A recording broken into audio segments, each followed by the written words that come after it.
Salut à tous, aujourd'hui on commence le test vidéo du... Enfin on fait le test vidéo du HomeTom HT30. Donc, alors que j'ai oublié de bloquer la luminosité, donc le HomeTom HT30 c'est un téléphone low cost qui coûte 70 € sur la boutique Gearbest. Attention, hop, je vais bloquer tout ça, mettre 30 minutes et c'est bon. Donc c'est un smartphone qui coûte 70 € sur la boutique Gearbest, c'est du low cost. HomeTom, bon, ils sont habitués à faire du low cost. Ils ont fait un peu plus UP, le HT10, qui était trop cher pour du HomeTom, donc du coup, j'attends toujours ce Gearbest pour le faire. Quoi dire de plus? Ben, il est vendu. Sinon, ben, on va commencer directement le test. On commence par les caractéristiques. Vous souhaitez acheter ce téléphone? Si la vidéo vous a plu, juste en bas dans la vidéo, dans la description de cette vidéo, il y a le lien d'achat. Voilà, si vous pouvez essayer de passer par ce lien, ce serait plutôt sympa. Allez, on commence. Donc c'est un écran 5.5 en 720p HD, un processeur 6580, quad-core Canon 5 Go 3, Android 6.0, 1 Go de RAM, 8 Go de ROM, avec une expansion par carte SD jusqu'à 64 Go, caméra 5 et 8, donc du 5 interpolé en 8 à l'arrière avec flash. Et à l'avant du 2 interpolé en 5, Bluetooth 4.0, GPS. Pour les réseaux, c'est 2G, 3G. Ah, je viens de voir qu'il n'y avait que la 3G de 850, 1900, 2100. Il n'y a pas la 3G de 900. Donc il n'y a pas la 4G. Et niveau 3G, c'est limité à la 2100. Donc la 2100, c'est la plus répandue. La 900, c'est surtout en campagne. Donc là où on est ici, on aura le H+. J'ai toujours eu le H+ de partout. J'ai jamais eu Edge. Et voilà, c'est pour faire une idée. À part quand vous partirez à la campagne, dans un trou perdu, eh ben, s'il n'y a que des antennes 900, vous n'aurez pas la 3G. Voilà, niveau batterie, 3000 mAh, on verra tout à l'heure. Donc, qu'est-ce qu'ils disent de l'HomeTom HT30? Like, c'est Twitch, sont fantastiques, je sais pas. Oui, à l'arrière, vous verrez bien le revêtement à l'arrière. Donc, il y a trois couleurs. Voilà, il n'y a rien de spécial. Les capteurs d'empreinte, 6580 de processeur, Android 6.0. 3000 de batterie. Bon, voilà quoi. Même un téléphone à 50 €, ils arriveraient à vous vendre du rêve. On verra bien. Allez, on passe directement au design. Les dimensions de l'appareil, c'est du 151 x 78 x 8 mm d'épaisseur et le poids 192 grammes. C'est pas tout léger, mais une prise en main plutôt bonne. Allez, on passe au design de l'appareil. Donc à l'avant, on a un grand écran 5.5 en 720p. Pour le prix, c'est plutôt pas mal. On n'a pas de LED de notification. On a un appareil photo frontal, le haut-parleur de tête. Et putain, ça pousse, décidément, ça pousse vite ces onglets. Faut que je les coupe. En bas, on a des boutons qui sont pas rétroéclairés puisqu'ils sont en dessous de l'écran, ils sont pas sur l'écran. C'est un écran qui est, ouais, 2,5D, on va dire. Comme ils appellent ça. Bon, ça veut dire, voilà, pour moi, ça veut rien dire. En dessous, on a le haut-parleur qui se trouve ici, le micro. On a un contour tout en métal qui est plutôt sympa. Le port jack, le port de rechargement, le bouton power, bouton volume plus moins. À l'arrière, on a, je sais pas si on voit bien, normalement on doit bien voir, on a un effet gomme en fait. C'est un cover arrière effet gomme qui est plutôt sympa. On peut voir que les contours rouges, ça donne un petit peu de cachet au téléphone avec le flash, l'appareil photo, le capteur d'empreinte. On ouvre, on tombe sur la batterie de 3000 mAh, les doubles cartes en micro SIM et la carte SD jusqu'à 64 Go. Donc un smartphone qui est plutôt bien fini. Le petit gomme à l'arrière, c'est plutôt sympa, ça fait son effet. Il n'est pas fourni avec un filet avec une coque en silicone, c'est bien dommage. À ce que vous pourrez en trouver, il faut regarder sur AliExpress, je sais pas. Je ne suis pas sûr. Je suis pas sûr que s'il n'est pas donné avec, ça va être dur d'en trouver. Maintenant, on va l'allumer. On passe directement. Eh bien, on a tout fait, jusqu'à l'écran. On a affaire à du 5 pouces en 5,5 pouces en 720p. Un écran plutôt correct. J'ai poussé la luminosité au maximum, ça saute pas vraiment aux yeux. C'est pas. La luminosité, bon, elle est bonne. Maintenant, en plein soleil, ça risque de poser peut-être problème. Après, bon, tous les téléphones en plein soleil, il n'y a que les hauts de gamme qui ont vraiment tous les traitements pour regarder bien en plein soleil. Niveau réactivité de la dalle. Alors, niveau réactivité, donc j'ai mis SwiftKey, c'est mon, voilà, tout le monde connaît SwiftKey, je pense, c'est mon clavier préféré, il est gratuit. Ça permet d'écrire super vite et d'anticiper les mots. Et bien là-dessus, c'est pas trop possible. Donc j'ai relaissé le clavier d'origine Google. C'est pas, on peut écrire facilement avec. Le seul problème, c'est que voilà, si on écrit trop vite, ça suit pas. Et SwiftKey ne suit pas du tout. Donc du coup, j'ai laissé le clavier Android de base et je prenais mon temps pour écrire les messages. Ça marche bien, mais voilà, faut pas non plus. Vous aurez pas comme du haut de gamme à appuyer à 200 à l'heure sur les touches, sinon vous allez vous planter dans les mots. Niveau protection d'écran, il y a un film sur l'écran, il n'y a pas de Gorilla Glass. On va faire le Miravision, s'il y est. Affichage. Voilà, donc il y a bien les Miravision. Donc ça permet de faire les nuances des couleurs. On va aller activer le contrôle dynamique. On va voir si ça vraiment ça fait quelque chose. Tac. Voilà, vous avez vu. C'est plus joli déjà. Alors, est-ce que ça change vraiment grand-chose? Je n'en sais rien, c'est là, mais bon, je l'ai activé. Je le vois pas, c'est pas flagrant là directement. Et on va faire l'appli Display Tester et le screen touch. Le screen touch. Screen touch test. Allez, allez. Qu'est-ce qu'il me fait? Start. Donc là, ça permet de voir s'il y a un problème de tactile. Non, apparemment non. Ça, c'est bon. Display Tester.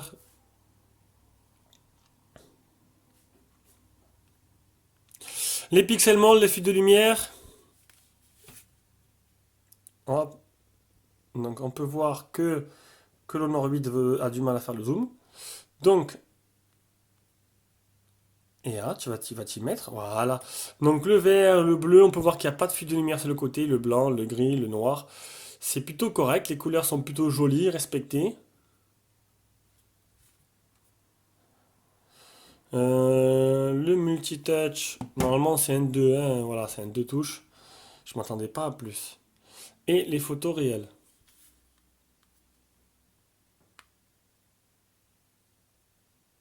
On va s'approcher un peu. Tac. Un petit zoom.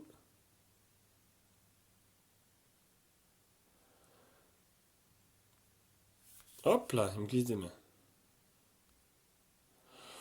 Voilà, donc un écran dans la moyenne, ni magnifique ni pourri, un écran plutôt sympa et qui fait bien son travail, donc du coup, bah, rien à dire de plus dessus. Allez, partie logiciel. Logiciel, on a à faire. Alors, c'est une petite surcouche légère, hein, une légère surcouche, voire qu'aucune grosse surcouche, parce qu'en fait, ça n'a rien à voir avec Google de base. Donc, il y a des tiroirs d'applications, voilà, pour vous montrer, pour ceux-là qui, hop, on peut faire des tiroirs d'applications, c'est le type iOS. Donc, c'est à peu près pareil. Est-ce qu'il y a des thèmes?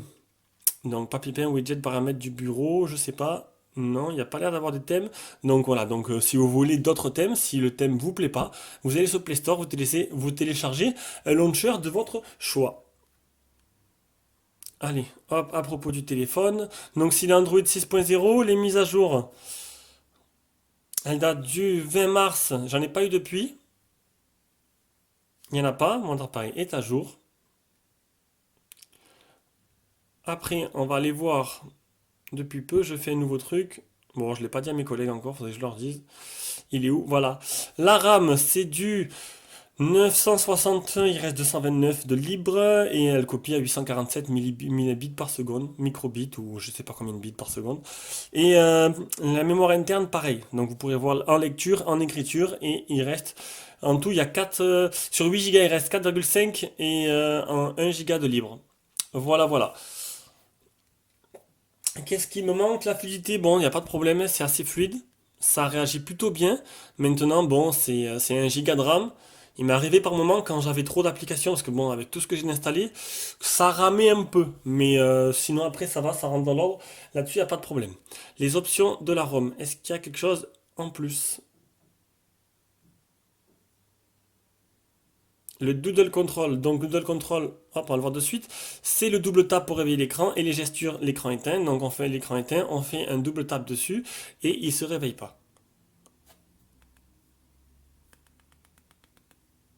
Voilà. Donc ça marche pas. Ça marche pas. Mais bon, vu qu'il y a le capteur d'empreinte, c'est bizarre. Doodle Control, il est bien activé. Oui, double clic. Ah, double clic, t'ouvrir. Pourquoi double clic? C'est quoi ça? Normalement, c'est double tap. C'est bizarre. Dessiner pour réveiller l'écran, dessiner pour prendre une photo, double clic. Alors, je sais pas trop. Il n'y a que ça. Alors, ça marche pas avec le capteur. Non, je sais pas. Bon, c'est pas grave.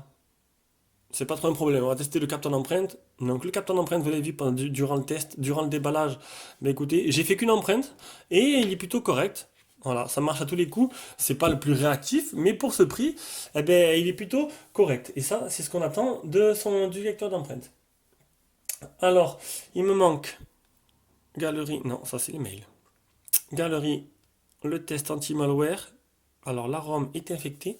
Donc, quand j'ai reçu le téléphone, je l'ai pris sur AliExpress, parce qu'il était moins cher que sur Gearbest. Et en fait, quand je l'ai reçu, il y avait trois malwares.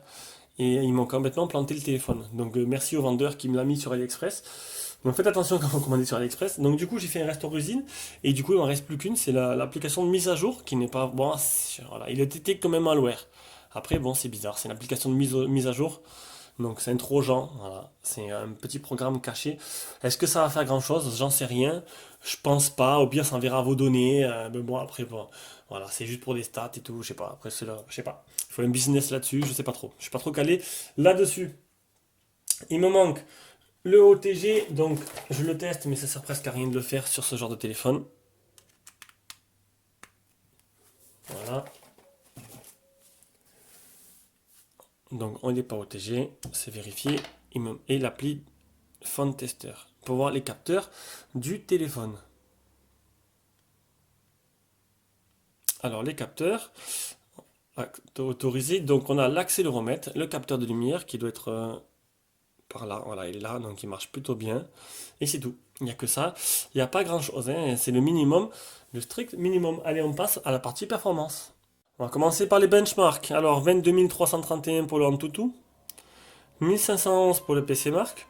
Ah, c'est des petits scores, hein. Il ne faudrait pas s'attendre à des miracles. 748 et 378 et 1041 pour Geekbench. Allez, on passe directement. Ah, j'ai oublié le principal. Le Epic Citadel, qui est 44,2 et qui est plutôt pas mal. Allez, on passe pour les jeux. On va commencer par Rayman. Et on passe à Rayman. On va voir un peu ce que ça donne dans ce jeu qui est rarement fluide sur ce genre de téléphone. Et il a l'air de se débrouiller plutôt pas mal finalement.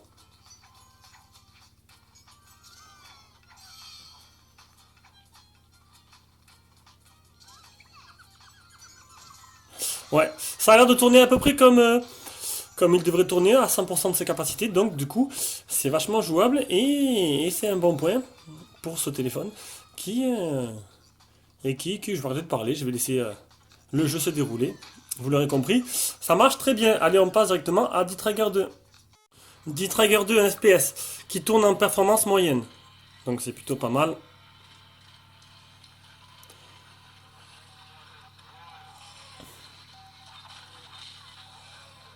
Oula, qu'est-ce qui s'est passé? Donc le jeu ne lag pas, il a l'air plutôt sympa. Le tactile a l'air de réagir plutôt correctement. On va voir ça de suite.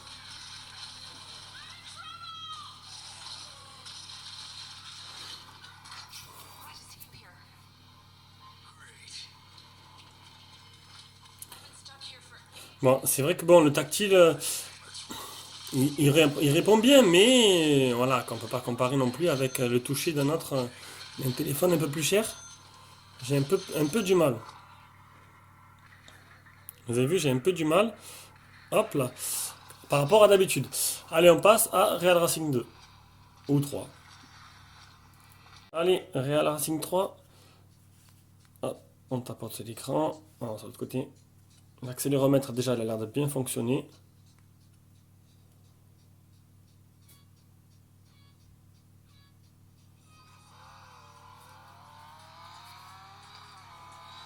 Ouais, il fonctionne très bien. Ça a l'air d'être assez fluide.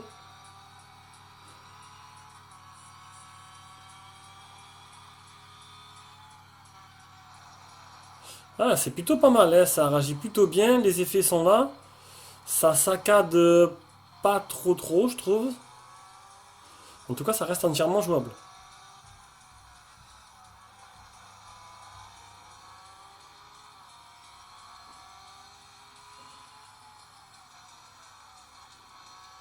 Voilà, bon, c'est nickel. Allez, donc la partie performance, c'est presque du sans faute. Appareil photo. L'appareil photo, on va voir déjà le logiciel. Donc ce logiciel normalement tout simple de l'appareil photo. Voilà. C'est le logiciel tout simple. Ah, j'ai plus de photos, c'est vrai, j'ai fait un resto usine entre temps. Du coup, ben, je vais aller les prendre maintenant. Et je reviens de suite pour regarder un peu l'échantillon que j'ai pris. Allez, on commence pour les échantillons. Alors, en premier, Donald. Donc on peut voir que l'appareil photo est plutôt correct. Les détails sont là. C'est pas non plus extraordinaire, hein. C'est pas extraordinaire, mais ça correspond à peu près à... Voilà, les couleurs sont bien respectées. Bon, faut pas trop zoomer, c'est un peu flou.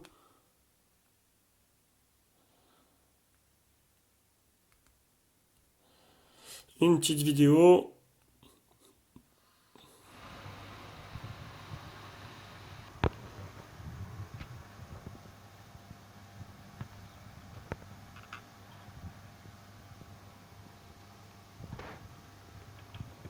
Plutôt correcte.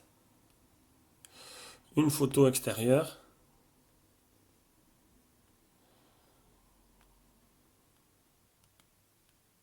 Voilà, faut vraiment pas zoomer. Une photo de nuit où on voit complètement rien, voilà, donc là, faut laisser tomber pour la nuit. Là, photo de nuit, pareil. Bon, là, j'ai pris de vachement près, c'était pour voir si l'appareil photo se déclenchait, le flash se déclenchait au bon moment, donc c'est plutôt correct, mais le flash manque de puissance. Il se déclenche un peu trop tard, la photo, donc du coup, c'est le moment où le flash, c'est un peu jaune. Mon plan de travail. Et le selfie pour finir. Voilà. Donc, c'est pas extraordinaire, c'est moyen, c'est très moyen, mais ça fera son travail. GPS, alors j'ai pas de problème avec le GPS, je l'ai utilisé. Je peux montrer le GPS test de suite. Ah, j'ai oublié de faire le nombre, le fixe. Bon, si, enfin le fixier, mais le nombre de secondes, il n'y a pas. Donc 9 trouvés, 7 trouvés sur 9, 3 mètres. Donc voilà, je l'ai utilisé, il n'y a pas de problème, le GPS marche bien. On passe directement à la partie audio-vidéo. Déjà, alors, je vais pouvoir vous dire la qualité des communications. Beaucoup oublient de dire. Mais donc, quand j'ai appelé avec, j'entendais bien, ça faisait un peu un son étouffé quand même. Voilà, c'était pas assez détaillé, assez clair. Maintenant, est-ce que c'était par rapport, voilà, je sais pas, est-ce que c'est ou hier c'était comme ça, ou je sais pas. Donc le son, il est pas extraordinaire. On entend bien, vous inquiétez pas, hein, mais je trouvais que voilà. Après c'est 60 euros. Qu'est-ce que vous voulez que je demande de plus? On va faire une petite vidéo YouTube en 720p. Voilà, donc c'est une petite vidéo YouTube. Je vais laisser tourner ça à 5-6 secondes. C'est du 720, on peut voir que voilà, l'image est plutôt correcte, l'écran est de très bonne facture. Après bon, voilà, j'aurai pas de problème pour regarder des vidéos sur ce téléphone, hein. Pour ceux-là qui font beaucoup de YouTube, il n'y aura pas de souci là-dessus. C'est ce que je vais faire ce week-end, voilà, je vais faire ça ce week-end. Voilà, des fois je m'ennuie, je me dis qu'est-ce que je fais et je vais sauter dans un cratère. Bon, on passe directement à la partie audio.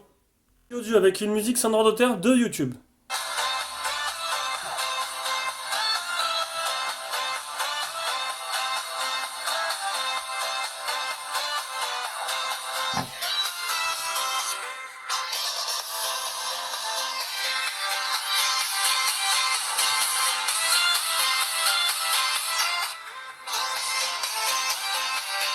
Bon, c'est pas fameux, hein. Bon, c'est pas une chaîne hi c'est un petit téléphone. Mais on a vu dernièrement le Kingzone S3, il y avait un bon son. Là, c'est correct, mais bon, c'est moyen, encore une fois, c'est pas extraordinaire. Sous la douche, ça va pas vous faire trimousser sous la douche. Allez,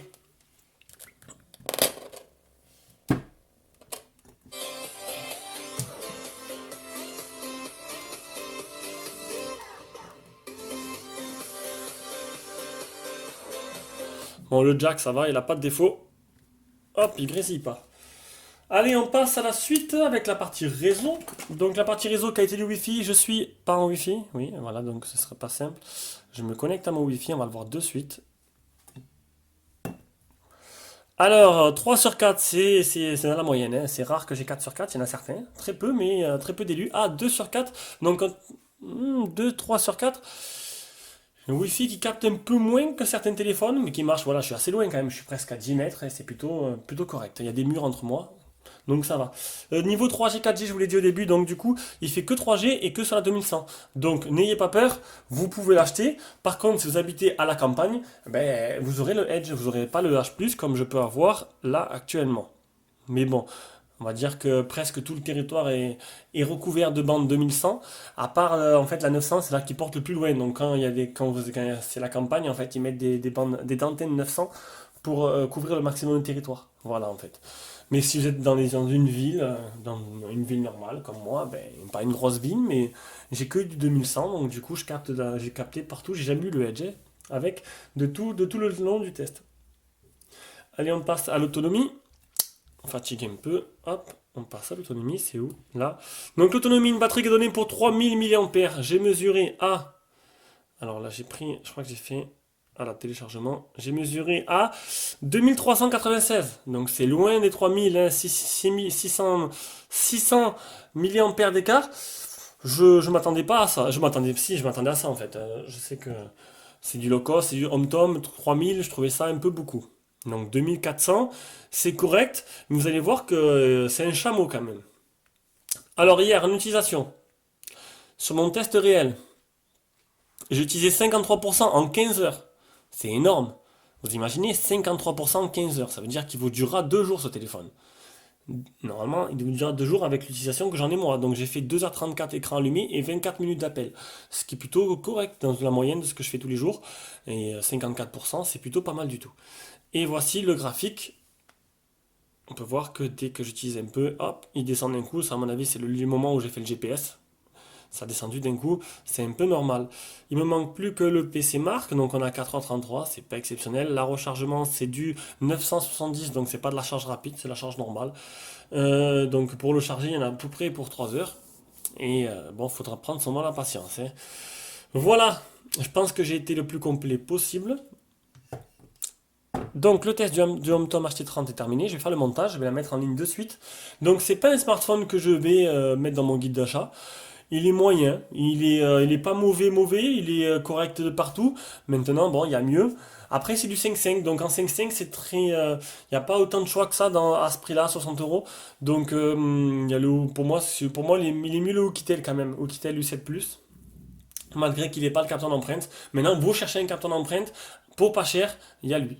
Voilà. Si vous voulez l'acheter, ben vous pouvez passer par mon lien d'achat qui est juste en bas. C'est pas une obligation, mais si vous aimez bien ce que je fais, ça serait bien de pouvoir acheter par-dessus. Ça permet d'être crédible aux yeux de Gearbest et au moins de pouvoir avoir pas mal de téléphones en test.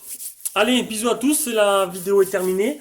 Je vais attaquer le Kabani que vous aurez le test. Enfin, je vais attaquer, j'ai déjà attaqué le Kabani en parallèle et vous aurez le test ce week-end. Bisous à tous.